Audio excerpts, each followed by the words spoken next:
Hi friends, എല്ലാവർക്കും നമസ്കാരം. ഞണ്ട് ഉപയോഗിച്ചുണ്ടാക്കിയെടുക്കാവുന്ന പല വിഭവങ്ങളും നമ്മൾ ട്രൈ ചെയ്യാറുണ്ട്, പ്രത്യേകിച്ച് കറി, മസാല ഇതുപോലുള്ള ഐറ്റംസ് ഒക്കെ. അപ്പോൾ ഇന്ന് നമ്മൾ വെറൈറ്റി ആയിട്ട് നല്ല ടേസ്റ്റ് ഉണ്ടാക്കിയെടുക്കാവുന്ന ഒരു തോരനാണ് ഉണ്ടാക്കാൻ പോണത്. ഈ തോരനെ പറ്റി പറയുകയാണെങ്കിൽ അത് കഴിക്കാനായിട്ട് ഒരു വെറൈറ്റി ടേസ്റ്റ് തന്നെയാണ്. നമ്മൾ കറി പോലെയോ മസാല പോലെയല്ല, ഒരു യൂണിക്ക് ടേസ്റ്റ് തന്നെയാണ് ഇത് കഴിക്കുമ്പോൾ കിട്ടുന്നത്. അപ്പോൾ എല്ലാവരും ഒരു പ്രാവശ്യം ഒന്ന് മസ്റ്റായിട്ട് ഉണ്ടാക്കി നോക്കുക, എന്തായാലും നിങ്ങൾക്ക് ഇഷ്ടപ്പെടും. വീഡിയോയിലേക്ക് പോകുന്നതിന് മുമ്പായിട്ട് ഞങ്ങളുടെ ഈ ചാനൽ നിങ്ങൾ ആദ്യമായിട്ട് കാണണമെങ്കിൽ മറക്കാതെ ഒന്ന് സബ്സ്ക്രൈബ് ചെയ്യണേ.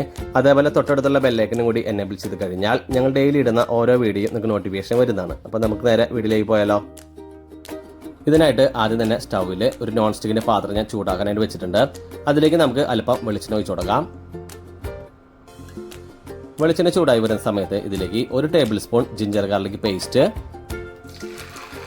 നീളനെ കീറിയെടുത്ത 4 പച്ചമുളക്, 1 തണ്ട് കറിവേപ്പിലും കൂടി ചേർത്ത് ജസ്റ്റ് ഒന്ന് മിക്സ് ചെയ്ത് കൊടുക്കാം.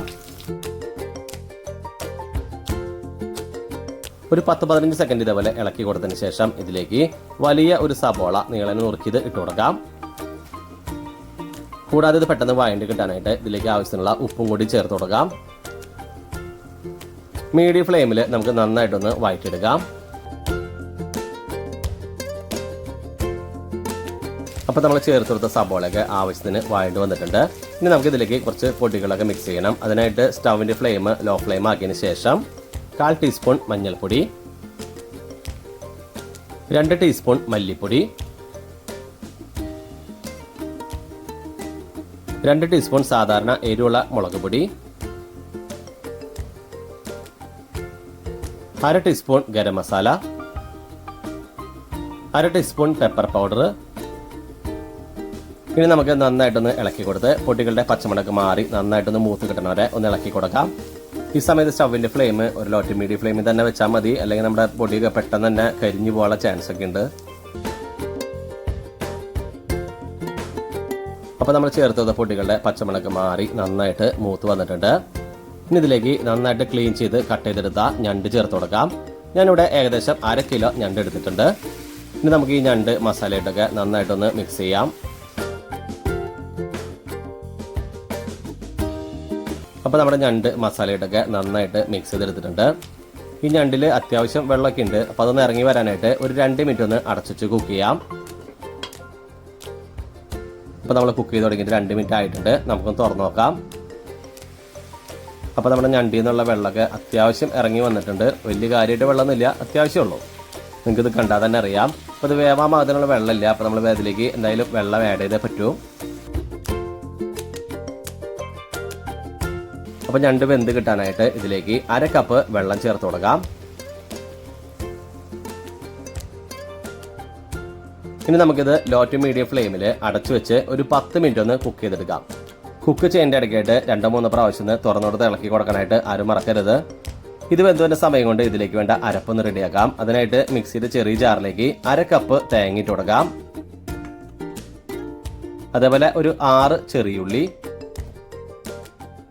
1/2 ടീസ്പൂൺ സാധാരണ ജീരകം, ഇത്ര ഇട്ട് കൊടുത്ത് നമുക്ക് ജസ്റ്റ് ഒന്ന് ഒതുക്കിയെടുക്കാം. അപ്പോൾ നമ്മുടെ ക്രാബ് വേവിച്ച് തുടങ്ങിയിട്ട് ഏകദേശം ഒരു 10 മിനിറ്റ് ആയിട്ടുണ്ട്. നമുക്കൊന്ന് തുറന്നു നോക്കാം. തുറന്ന സമയത്ത് തന്നെ നല്ല അടിപൊളി സ്മെല്ലൊക്കെ വരുന്നുണ്ട്. അതേപോലെ നമുക്കിതിലേക്ക് അത്യാവശ്യം നല്ല ഗ്രേവിയൊക്കെ ഉണ്ട്. അപ്പോൾ നമുക്കിനി തുറന്നു വെച്ച് മാത്രം കുക്ക് ചെയ്താൽ മതി. ഈ സമയത്ത് ഇതിലേക്ക് നമ്മൾ മിക്സിയിൽ ഒതുക്കിയെടുത്ത തേങ്ങയുടെ അരപ്പിട്ട് കൊടുക്കാം.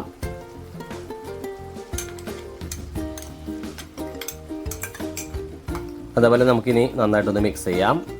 ഇതിലിപ്പോൾ ഉള്ള വെള്ളത്തിൻ്റെ അളവൊക്കെ കറക്റ്റാണ്, കാരണം കുറച്ച് കഴിയുമ്പോൾ അത് ഡ്രൈ ആയിട്ട് വന്നോളും. നിങ്ങൾ അഡീഷണൽ ആയിട്ട് വേറെ വെള്ളമൊന്നും ആഡ് ചെയ്യരുത്. പ്രത്യേകിച്ച് നിങ്ങൾ മിക്സിയുടെ ജാറൊക്കെ കഴുകി ഒഴിക്കുക, അങ്ങനെയുള്ള പരിപാടികൾ ചെയ്ത് കഴിഞ്ഞാൽ അത് കൊളാനുള്ള ചാൻസ് ഉണ്ട്. ഈ നാളികേരം ചേർത്ത് മിക്സ് ചെയ്യുന്ന സമയത്ത് ഒരു പ്രത്യേക ഒരു മണം തന്നെയാണ്. കാരണം അതിൽ ചെറിയ ഉള്ളി കൊള്ളപ്പോൾ അതിൻ്റെ ഒരു ഫ്ലേവറും കൂടി വരുമ്പോൾ ഒരു രക്ഷയില്ല, അവിടെ നിൽക്കാൻ പറ്റില്ല, അത്ര നല്ല സ്മെല്ല് തന്നെയാണ്. തേങ്ങ ഇട്ടതിന് ശേഷം നമ്മൾ മിക്സ് ചെയ്യുന്ന സമയത്ത് സ്റ്റൗവിൻ്റെ ഫ്ലെയിം ഒരു മീഡിയം ടു ഹൈ ഫ്ലെയിമിൽ വെക്കുക. അപ്പോൾ നമ്മുടെ ഞണ്ട് തോരനൊക്കെ അത്യാവശ്യം ഡ്രൈ ആയിട്ട് വന്നിട്ടുണ്ട്. ഏകദേശം ഈ ഒരു പരുവാണ സമയത്ത് നമുക്കിതിലേക്ക് കുറച്ച് കറിവേപ്പില ചേർത്ത് കൊടുക്കാം. ഒരു 2 തണ്ട് കറിവേപ്പില ഇട്ട് കൊടുക്കാം. അതേപോലെ അവസാനമായിട്ട് കുറച്ച് പച്ചവെളിച്ചെണ്ണയും കൂടി ഒഴിച്ചു കൊടുക്കാം.